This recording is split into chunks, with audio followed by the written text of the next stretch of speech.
नमस्कार, स्वागत है आपका इस खास बुलेटिन में। मैं हूं आपके साथ अवंतिका श्रीवास्तव और मैं हूं रीनू। चलिए शुरुआत करेंगे सबसे पहले नेशनल सुपर 10 से। त्रिपुरा पहुंचे पीएम नरेंद्र मोदी ने राधा किशोरपुर में चुनावी रैली को संबोधित किया। इस दौरान पीएम ने लेफ्ट और कांग्रेस पर निशाना साधते हुए कहा कि त्रिपुरा में अब डर का नहीं, सुरक्षा का माहौल है।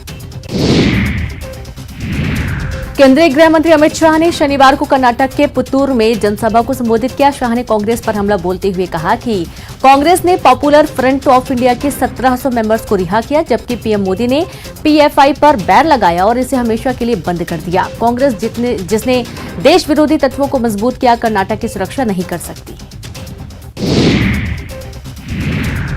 वित्त मंत्री निर्मला सीतारमण ने लोकसभा में विपक्ष पर जमकर निशाना साधा। उन्होंने केंद्र पर भ्रष्टाचार के आरोपों का जवाब देते हुए कहा कि कांग्रेस लीडर्स को अपना मुंह डेटॉल से धो लेना चाहिए।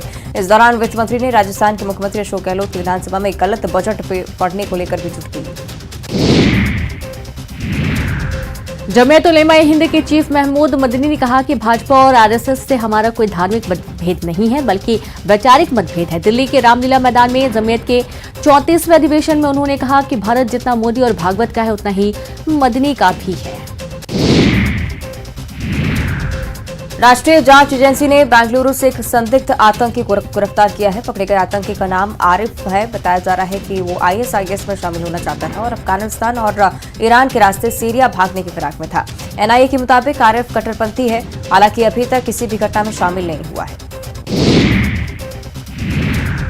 कश्मीर में 1 महीने से चल रहे अतिक्रमण हटाओ अभियान में पहली बार प्रशासन तुरंत कार्रवाई को अंजाम दे रहा है और अब तक लगभग 50,000 करोड़ रुपए की प्रॉपर्टी को कब्जा मुक्त कराकर लैंड ट्रांसफर किया जा रहा है। सूत्रों के अनुसार लगभग 87,000 एकड़ की सरकारी भूमि को हाथों हाथ सरकारी दफ्तरों को सौंप दिया गया। डीजीसीए ने शनिवार को एयर एशिया पर 20 लाख रुपए का जुर्माना लगाया है। डीजीसीए ने बताया कि 23 से 25 जनवरी के बीच 8 अधिकारियों ने एयर एशिया का इंस्पेक्शन किया था। जांच के दौरान पाया कि एयर एशिया के पायलट कुछ जरूरी निर्देशों का पालन नहीं कर रहे थे, क्योंकि उन्हें पायलट प्रोफिशिएंसी टेस्ट के दौरान इन नियमों की जानकारी दी नहीं गई थी। उत्तराखंड में पेपर लीक मामले में सख्त नकल विरोधी कानून का अध्यादेश जारी किया गया। राज्यपाल ने लेफ्टिनेंट जनरल गुरमीत सिंह ने उत्तराखंड प्रतियोगी परीक्षा अध्यादेश 2023 पर मुहर लगा दी। हरियाणा के अस्पतालों में फैशन नहीं चलेगा। यहां के डॉक्टर और स्टाफ के लिए ड्रेस कोड लागू कर दिया गया है। स्वास्थ्य विभाग के नए ड्रेस कोड में jeans, palazzo, backless top, skirt जैसे फैशनेबल कपड़े बैन कर दिए गए हैं। विशाखापट्टनम के स्टील प्लांट में स्टील मेल्टिंग शॉप 2 में लिक्विड आयरन की सामग्री में धमाका हो गया, जिसमें 10 लोग घायल हो गए। घायलों को इलाज के लिए अस्पताल भर्ती किया गया। और आइए अब देखते हैं एमपी सुपर 10। मध्य प्रदेश में चल रहे खेलो इंडिया यूथ गेम्स का समापन हो गया। राजधानी भोपाल में बड़ी झील के किनारे रंगारंग कार्यक्रम का आयोजन किया गया था, जिसमें सीएम शिवराज सिंह चौहान, केंद्रीय खेल मंत्री अनुराग ठाकुर और प्रदेश के खेल मंत्री यशोधरा राजे सिंधिया शामिल हुई। इस मौके पर बड़ी संख्या में लोग मौजूद रहे। भोपाल में खेलो इंडिया यूथ गेम्स समापन के अवसर पर सीएम शिवराज सिंह चौहान ने खिलाड़ियों को संबोधित किया। इस अवसर पर सीएम शिवराज सिंह चौहान ने मेडल जीतने वाले खिलाड़ियों को 5-5 लाख रुपए के पुरस्कार देने की घोषणा की। भोपाल में खेलो इंडिया यूथ गेम्स समापन के अवसर पर केंद्रीय खेल मंत्री अनुराग ठाकुर ने कहा कि गरीब परिवार की बेटियों ने आगे बढ़कर गोल्ड मेडल जीते हैं, नई ऊंचाइयों को हासिल किया और यह दिखाता है भारत के कोने कोने में हुनर छुपा हुआ है, प्रतिभा छिपी है। चुनावी साल में युवाओं को साधने के लिए कांग्रेस ने बड़ा ऐलान किया है। पूर्व मंत्री जीतू पटवारी ने परीक्षा शुल्क माफ करने का ऐलान किया। वहीं बेरोजगारों से कोई परीक्षा शुल्क नहीं लिया जाएगा, इस बात का ऐलान कर चुके हैं। जीतू पटवारी के चुनावी ऐलान पर बीजेपी ने पलटवार किया। बीजेपी ने कहा कि कार्यकारी अध्यक्ष का पद तक तो जीतू पटवारी से छीन लिया। पटवारी बिना अधिकार के अभी से झूठे वादे कर रहे हैं। सागर में विकास यात्रा के दौरान पीडब्ल्यूडी मंत्री गोपाल भार्गव ने कांग्रेस पर निशाना साधा। उन्होंने कहा कि इस बार कांग्रेस 2 अंकों में सिमट जाएगी। इस बार 10 से 12 सीटें ही कांग्रेस के पाले में आएगी। पूर्व सांसद प्रेमचंद गुड्डू के खिलाफ गिरफ्तारी वारंट जारी किया गया। प्रेमचंद की पत्नी आशा बोरासी के खिलाफ भी जिला कोर्ट ने गिरफ्तारी वारंट जारी किया। इंदौर के व्यापारी रमनवीर सिंह अरोरा ने मानहानि का मामला दर्ज किया था। बड़वानी जिला मुख्यालय स्थित शहीद भीमा नायक शासकीय महाविद्यालय में शनिवार को एबीवीपी छात्र संगठन के छात्रों ने जमकर हंगामा किया। हंगामा कर रहे छात्रों ने प्रिंसिपल के कार्यालय में जमकर तोड़फोड़ भी की। प्रदर्शनकारी छात्रों का आरोप है कि कॉलेज में नियमित रूप से कक्षाएं नहीं लगती, इससे उनका भविष्य अंधकार में है। धार के विश्व प्रसिद्ध पर्यटक स्थल मांडू में प्रशासन G20 की तैयारियों में जुटा है। मांडू को दुल्हन की तरह सजाया जा रहा है। साफ सफाई के साथ ही लोग अपने घरों को सजाने में लगे हुए हैं। एसडीएम और तहसीलदार ने अपने हाथों से आदिवासी परिवारों के आंगन को गाय के गोबर से लीपा और आदिवासी संस्कृति बचाने का संदेश दिया। छतरपुर में बीएड की परीक्षा में दुल्हन परीक्षा केंद्र पर पेपर देने पहुंची। दरअसल रीता अहिरवार नाम की दुल्हन अपनी शादी की सभी रस्में अदा करने के बाद अपने घर से विदा होकर सीधे महाराज कॉलेज पहुंच गई और शादी के जोड़े में ही बीएड का पेपर दिया। और चलिए अब देखेंगे छत्तीसगढ़ सुपर 10। रायपुर जिले के अबनपुर विधानसभा क्षेत्र में सीएम भूपेश बघेल ने भेंट मुलाकात कार्यक्रम किया। तामासिवनी और कोरपा गांव में लोगों से मिलकर उनकी समस्याओं को सुना। इस दौरान सीएम भूपेश बघेल ने क्षेत्रवासियों को करोड़ों के विकास कार्य की सौगात दी। मुख्यमंत्री ने कोरपा में 66 करोड़ 38 लाख रुपए के विकास कार्य का लोकार्पण और भूमि पूजन किया। बस्तर में बीजेपी नेता की हत्या को राजनीतिक मान्य बताने के रमन सिंह के बयान पर सीएम भूपेश बघेल ने पलटवार किया। उन्होंने कहा कि जब रमन सिंह सीएम थे और नेताओं की हत्या होती थी तब वो कहते थे कि इस तरह की घटनाओं को राजनीति से जोड़कर नहीं देखना चाहिए, लेकिन आज वे इस तरह की घटना को राजनीतिक तौर पर देख रहे हैं। जगदलपुर के लालबाग मैदान से भाजपा के राष्ट्रीय अध्यक्ष जेपी नड्डा ने मिशन 2023 का शंखनाद किया और इस साल की बीजेपी की पहली बड़ी सभा ये थी। तय कार्यक्रम से करीब 1.5 घंटे देर से पहुंचे भाजपा के राष्ट्रीय अध्यक्ष जेपी नड्डा ने दंतेश्वरी मंदिर में पूजा करने के बाद भाजपा जिला कार्यालय में कोर समिति की बैठक ली। इस दौरान उन्होंने प्रदेश सरकार पर जमकर निशाना साधते हुए कांग्रेस का दूसरा नाम ही छलावा बताया। जेपी नड्डा के बयान पर कांग्रेस ने पलटवार किया। कांग्रेस ने कहा कि झूठ बोलने के लिए जेपी नड्डा को प्रदेश की जनता से माफी मांगनी चाहिए। नारायणपुर में बीजेपी जिला उपाध्यक्ष सागर साहू को श्रद्धांजलि दी गई। नारायणपुर बीजेपी कार्यालय में भाजपा के राष्ट्रीय अध्यक्ष जेपी नड्डा, प्रदेश अध्यक्ष अरुण साहब, पूर्व मुख्यमंत्री रमन सिंह ने श्रद्धांजलि दी। सागर साहू को शुक्रवार को नक्सलियों ने गोली मारी थी। कवर्धा में 12 फरवरी को जिला बीजेपी की बड़ी बैठक आयोजित होने जा रही है, जिसमें बीजेपी संगठन के 2 बड़े नेता शामिल होंगे। क्षेत्रीय संगठन महामंत्री अजय जामवाल और प्रदेश महामंत्री संगठन पवन साय बैठक में मौजूद रहेंगे। रायगढ़ जिला कलेक्टर ने जिले भर के 50 पटवारियों का तबादला कर दिया है। इन पटवारियों को एक हलके से दूसरे हलके में भेजा गया है। 3 साल या इससे ज्यादा समय से एक जगह पर जमे पटवारियों का तबादला किया गया। सीएम भूपेश बघेल के निर्देश पर ये बदलाव किए गए हैं। छत्तीसगढ़ के आदिवासी बहुल्य सरगुजा संभाग में आदिवासियों की जमीन फर्जी तरीके से खरीदी बिक्री पर लगाम लगाने की कवायद की जा रही है। कमिश्नर ने संभाग के सभी कलेक्टरों को ऐसे मामलों की जांच के निर्देश दिए और ऐसे फर्जी खरीद फरोख्त पर लगाम लगाने की बात कही है। बिहार के वैशाली जिले से कुछ युवा दिल्ली तक पदयात्रा निकाल रहे हैं और इनकी यात्रा 350 किलोमीटर का सफर तय कर छत्तीसगढ़ के बलरामपुर जिले में पहुंची। पैदल दिल्ली दौरे पर निकले इन युवाओं ने बताया कि राइट टू रिजेक्ट जनमत संग्रह का अधिकार, जनता की भागीदारी की मांग को लेकर ये दिल्ली तक पदयात्रा निकाल रहे हैं। गरियाबंद में राज्य माघी पुन्नी मेला में 150 दूल्हों की शानदार बारात निकाली गई। मुख्यमंत्री कन्या सामूहिक विवाह कार्यक्रम के तहत इन शादियों का आयोजन किया गया और इस दौरान राज्य में विधायक अमितेश शुक्ल ने वर वधू को आशीर्वाद भी दिया। और आइए अब देखते हैं इंटरनेशनल सुपर 10। इजरायल पुलिस के मुताबिक यरूशलेम में एक फिलिस्तीनी ने यहूदियों के समूह पर तेज रफ्तार कार चढ़ा दी, जिसमें 6 साल के बच्चे समेत 2 की मौत हो गई, जबकि कई लोग घायल हो गए हैं। अमेरिका के पूर्व वाइस प्रेसिडेंट माइक पेंस के इंडियाना स्थित घर से एफबीआई को एक क्लासिफाइड डॉक्यूमेंट मिला है। दरअसल पिछले महीने पेंस के सहयोगियों को उनके घर से 6 क्लासिफाइड डॉक्यूमेंट मिले थे, जिसके बाद एफबीआई को सर्चिंग के लिए मंजूरी दी गई थी। अमेरिका में चीन के स्पाई बैलून के बाद एक और संदिग्ध फ्लाइंग ऑब्जेक्ट नजर आया। अलास्का के ऊपर उड़ रहे इस ऑब्जेक्ट को अमेरिकन एयरफोर्स के 22 रैप्टर फाइटर ने मार गिराया। बताया जा रहा है कि 40,000 फीट की ऊंचाई पर उड़ रहे इस ऑब्जेक्ट की रफ्तार 64 किलोमीटर प्रति घंटे थी और इसे कमर्शियल फ्लाइट्स को खतरा था। अमेरिका ने कहा है कि वो चाहता है कि प्रधानमंत्री नरेंद्र मोदी रूस यूक्रेन जंग को खत्म करने की पहल करें। अमेरिका की राष्ट्रीय सुरक्षा परिषद के प्रवक्ता जॉन किर्बी से व्हाइट हाउस में युद्ध को लेकर सवाल पूछा गया कि क्या अभी भी पीएम मोदी राष्ट्रपति पुतिन से बात कर इस युद्ध को बंद करवा सकते हैं। इसके जवाब में किर्बी ने ये बात कही। तुर्की और सीरिया में भूकंप से खतरनाक तबाही मची है। दोनों ही देशों में मौत का आंकड़ा लगातार बढ़ता जा रहा है और अब तक 28,000 से ज्यादा लोगों की मौत हो चुकी है। घायलों की संख्या 78,000 के पार हो गई। भारत समेत दुनिया के कई देश तुर्की में रेस्क्यू ऑपरेशन चला रहे हैं ताकि मलबे में दबी जिंदगियों को किसी तरह बचाया जा सके। कर्ज संकट, महंगाई से जूझ रहे पाकिस्तान को 1.1 अरब डॉलर के कर्ज योजना के बारे में चर्चा करने आई अंतर्राष्ट्रीय मुद्रा कोष की टीम बिना किसी फैसले के वापस लौट गई। 7 अरब डॉलर के कर्ज कार्यक्रम के संबंध में सरकार शर्तों को मानने को राजी हो गई है। जब इनको लागू करने के तौर तरीकों पर अंतिम फैसला होना है। इसके अनुसार पाकिस्तान IMF से पहली किस्त के 1.1 अरब डॉलर के कर्ज के लिए कठोर शर्तों के आगे झुक गया है।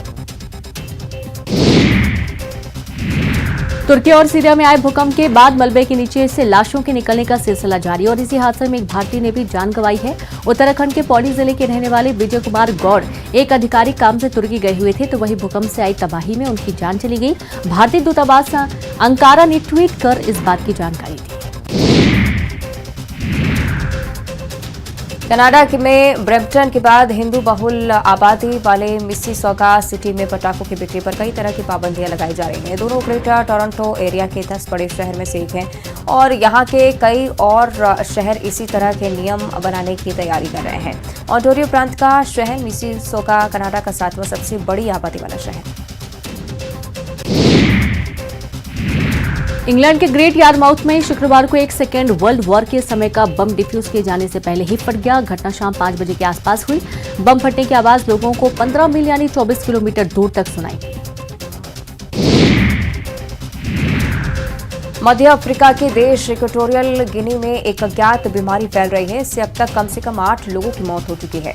संक्रमण के डर से 200 लोगों को क्वारंटाइन भी किया गया है। हेल्थ मिनिस्टर मितोहा अयाकाबा ने इस बारे में जानकारी दी है। कहा है कि इस बीमारी की जानकारी पहली बार 7 फरवरी को सामने आई। और चलिए अब देखेंगे स्पोर्ट्स सुपर 10। महिला T20 वर्ल्ड कप में आज भारत अपने चिर प्रतिद्वंदी पाकिस्तान से भिड़ेगा। केपटाउन के न्यूजीलैंड क्रिकेट ग्राउंड में भारतीय समय के मुताबिक 6:30 बजे से मैच खेला जाना है। Harmanpreet Kaur T20 world cup में बतौर कप्तान लगातार तीसरी बार मैदान पर उतरेंगी। ऑस्ट्रेलिया की मेजबानी में खेले गए साल 2020 में T20 वर्ल्ड कप में भारतीय टीम ने फाइनल तक का सफर तय किया था। टीम इंडिया ने बॉर्डर गावस्कर ट्रॉफी का पहला मुकाबला पारी और 132 रनों से जीत लिया है। नागपुर में खेले गए इस मुकाबले में भारत ने एक तरफा ऑस्ट्रेलिया को हरा दिया और उसके साथ ही भारतीय टीम ने 4 मैचों की सीरीज में 1-0 की बढ़त हासिल कर ली है। सीरीज का दूसरा मुकाबला 17 फरवरी से दिल्ली में खेला जाएगा। नागपुर के जामता क्रिकेट स्टेडियम में शनिवार को भारतीय गेंदबाजों ने दूसरी पारी में ऑस्ट्रेलिया को 91 रनों पर ऑल आउट कर दिया। स्टीव स्मिथ ने सबसे ज्यादा 24 रन बनाए। मानस लबुशेन 17 रन का योगदान देते हुए नजर आए, जबकि डेविड वॉर्नर और एलेक्स कैरी 10-10 रन बनाकर आउट हो गए। भारतीय स्पिनर रविचंद्रन अश्विन ने 5 विकेट हासिल किए। मोहम्मद शमी और रविंद्र जडेजा ने 2-2 विकेट लिए। अक्षर पटेल को 1 विकेट मिला। भारत ने अपनी पहली पारी में 400 रन बनाकर पहली पारी में 223 रनों की बढ़त ली थी। रोहित शर्मा ने कप्तानी पारी खेलते हुए शानदार 120 रन बनाए। वहीं अक्षर पटेल ने 84 और रविंद्र जडेजा ने 70 रनों की पारी खेली। मोहम्मद शमी ने भी 37 रन की उपयोगी पारी खेली। भारतीय कप्तान रोहित शर्मा ने नवा टेस्ट शतक जमाया। वे बतौर कप्तान तीनों फॉर्मेट में शतक जमाने वाले पहले भारतीय बन गए हैं। दुनिया भर के बल्लेबाजों की बात करें तो रोहित से पहले श्रीलंका के तिलकरने, दिलशान, साउथ अफ्रीका के फाफ डू प्लेसिस और पाकिस्तान के बाबर आजम ही ऐसा कर पाए। वहीं दूसरी पारी में टीम इंडिया ने ऑस्ट्रेलिया को सिर्फ 91 रन के स्कोर पर ऑल आउट कर दिया। मात्र 2 घंटे के भीतर पूरी ऑस्ट्रेलियाई टीम ऑल आउट हो गई। दूसरी पारी में ऑस्ट्रेलिया की टीम सिर्फ 30 ओवर ही खेल पाई। भारत के खिलाफ टेस्ट क्रिकेट में यह उसका दूसरा लो स्कोर है। जबकि भारत में सबसे कम स्कोर है। ऑस्ट्रेलिया की टीम 3 दिन में 2 बार ऑल आउट हुई है। भारत के ऑलराउंडर रविंद्र जडेजा पर आईसीसी ने मैच फीस का 25% जुर्माना लगाया है। ऑस्ट्रेलिया के खिलाफ नागपुर टेस्ट मैच के दौरान जडेजा अपनी उंगली पर मरहम लगाते नजर आए थे।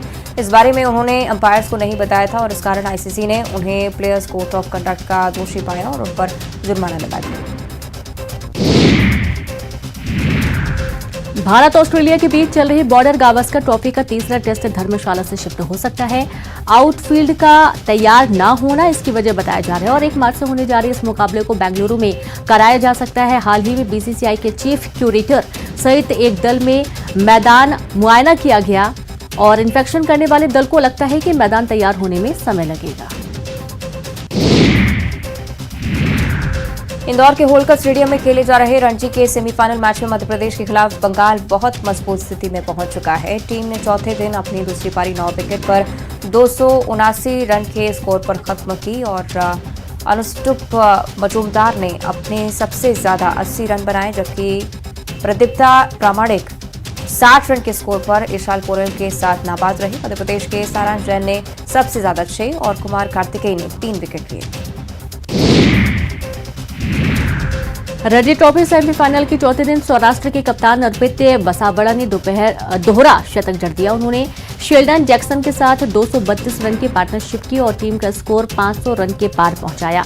सौराष्ट्र के कप्तान अर्पित बसावड़ा ने 406 बॉल में 202 रन की मैराथन पारी खेली। और अब रुक करेंगे बॉलीवुड सुपर 10 का। एक्ट्रेस चाहत खन्ना को तिहाड़ जेल में बंद ठग सुकेश चंद्रशेखर ने 100 करोड़ रुपए के मानहानि का लीगल नोटिस भेजा है। सुकेश चंद्रशेखर के वकील ने कहा कि चाहत के दिए बयान की वजह से सुकेश की इमेज को काफी नुकसान हुआ। सुकेश के वकील अनंत मलिक ने चाहत को 7 दिनों के अंदर अपना बयान वापस लेने या फिर केस का सामना करने का अल्टीमेटम दिया है। रश्मिका मंदाना साउथ और बॉलीवुड दोनों ही इंडस्ट्रीज में नाम कमा रही हैं। हाल ही में रश्मिका को लेकर खबरें आ रही थी कि उन्होंने अलग अलग शहरों में 5 लग्जरी फ्लैट खरीदे हैं। हालांकि अब इस मामले में रश्मिका ने चुप्पी तोड़ते हुए फ्लैट खरीदने की खबरों को गलत बताया है। आमिर खान राइटर शोभा डे के बुक लॉन्च इवेंट में पहुंचे थे और इस दौरान उनसे फिल्मों से ब्रेक के बारे में सवाल किया गया। इसके जवाब में उन्होंने कहा, मेरे करीबी दोस्त इस बात को लेकर हमेशा मेरा मजाक बनाते हैं। वो मुझसे कहते हैं कि तू फिल्में ही कब करता है, हमेशा तो ब्रेक पर ही रहता है। अक्षय कुमार और नोरा फतेही का एक डांस वीडियो सामने आया है जिसमें खिलाड़ी कुमार और नोरा साथ में अपकमिंग फिल्म सेल्फी के गाने कुड़िया नी तेरी पर डांस करते हुए नजर आ रहे हैं। चर्चित वीडियो में दोनों की केमिस्ट्री को काफी पसंद किया जा रहा है। सिद्धार्थ मल्होत्रा और कियारा आडवाणी अपने दूसरे रिसेप्शन के लिए मुंबई रवाना हो गए। दोनों को दिल्ली एयरपोर्ट पर मुंबई के लिए उड़ान भरते देखा गया। रिसेप्शन मुंबई के सेंट रेजिस होटल में होने वाला है। रिपोर्ट्स के मुताबिक 12 फरवरी को रात 8:30 बजे से पार्टी शुरू हो जाएगी। तो वही रिसेप्शन का कार्ड सोशल मीडिया पर वायरल हो गया है। सिद्धार्थ मल्होत्रा और कियारा आडवाणी 7 फरवरी को शादी के बंधन में बंध चुके हैं। शादी के बाद से हर कोई कियारा के मंगलसूत्र की क्लोज और क्लियर झलक पाना चाहता है। मीडिया रिपोर्ट्स के मुताबिक कियारा का ये मंगलसूत्र फेमस डिजाइनर सब्यसाची मुखर्जी ने डिजाइन किया है। इसकी कीमत 2 करोड़ रुपए बताई जा रही है। 11 फरवरी को संजय दत्त और उनकी पत्नी मान्यता दत्त ने अपनी 15वीं वेडिंग एनिवर्सरी मनाई और इस मौके पर मान्यता ने सोशल मीडिया पर एक वीडियो शेयर किया। वीडियो में संजय दत्त और मान्यता क्लब में बिग बी के गाने तुम साथ हो जब अपने में कपल डांस करते नजर आ रहे हैं। आथिया शेट्टी को हाल ही में स्पॉट किया गया। वो बिल्कुल कैजुअल आउटफिट में थी। शादी के बाद से ही वो हमेशा ऐसे ही कैजुअल लुक में नजर आ रही हैं। हालांकि आथिया का ये लुक कुछ सोशल मीडिया ट्रोलर्स को रास नहीं आया। शाहरुख खान की पठान अभी भी दर्शकों की पहली पसंद बनी हुई है। यही वजह है कि सिनेमाघरों में लोग बड़ी संख्या में फिल्म देखने पहुंच रहे हैं। हाल ही में यश की KGF 2 के हिंदी वर्जन का रिकॉर्ड तोड़ने के बाद अब किंग खान की यह फिल्म बाहुबली 2 को पीछे छोड़ने के लिए तेजी से आगे बढ़ रही है। सलमान खान किसी का भाई किसी की जान के साथ बॉक्स ऑफिस पर धमाका करने के लिए तैयार हैं। वहीं आज सलमान खान ने वैलेंटाइन डे और भी खास बनाने के लिए अपनी फिल्म के पहले गाने का टीजर जारी किया है। और चलिए अब देखेंगे क्राइम सुपर 10। शिवपुरी के बडौरा गांव में 6 साल की मासूम का अपहरण और हत्या का मामला सामने आया है। मासूम का शव खेत में पड़ा मिला। सूचना पर पुलिस मौके पर पहुंची। पोस्टमार्टम के लिए शव को भेजा गया। छतरपुर में 6 फरवरी को हुई महिला की नृशंस हत्या के मामले में पुलिस ने खुलासा कर दिया। पुलिस के मुताबिक आरोपी हिसाबी राजपूत जब महिला के साथ बलात्कार करने में नाकामयाब रहा तो उसने गला दबाकर महिला की घर में हत्या कर दी। रीवा शहर की समान थाना पुलिस ने नकली सोने को असली सोना बताकर लोगों से ठगी करने वाले 2 शातिर ठगों को गिरफ्तार किया है, जिनके कब्जे से भारी मात्रा में नकली सोना भी बरामद किया गया है। पकड़े गए दोनों आरोपी उत्तर प्रदेश के आगरा के बताए जा रहे हैं। हरदा जिले के ग्राम अतरसवा में कुएं में युवक का शव मिलने से हड़कंप मच गया। सूचना पर पहुंची पुलिस ने शव निकालकर पीएम के लिए जिला अस्पताल भेजा। मृतक युवक योगेश बघेला विगत 28 जनवरी से लापता था। कोरबा के दरीराम में एक युवक ने छलांग लगाकर खुदकुशी कर ली। पुलिस ने 2 दिन बाद डैम से युवक की लाश बरामद की है। देवेंद्र राठौर नाम का युवक सिविल लाइन थाना क्षेत्र के नकटीखार गांव का रहने वाला था। और इसी के साथ सुपर 10 में इतना ही। देखते रहिए न्यूज़ सिटी।